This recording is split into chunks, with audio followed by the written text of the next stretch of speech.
তো good morning guys, দেখো তোমার দাদা শুয়ে আছে পা ভেঙে। পা ভাঙেনি অ্যাকচুয়ালি, বলতে গেলে পায়ে একটু ব্যথা হয়েছে, ঠিক আছে।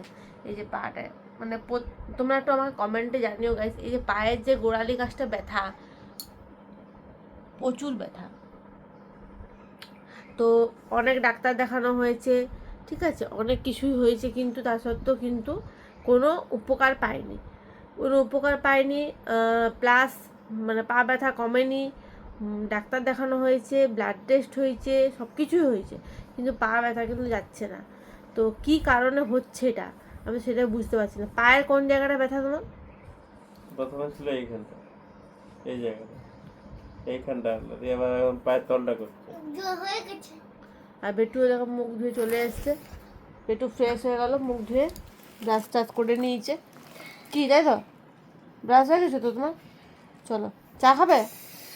চা মুড়ি খাবো এখন, মুড়ি তো আমি তোমাকে দিচ্ছি, চলো। বেটু এবার গিয়ে স্কুল বন্ধ,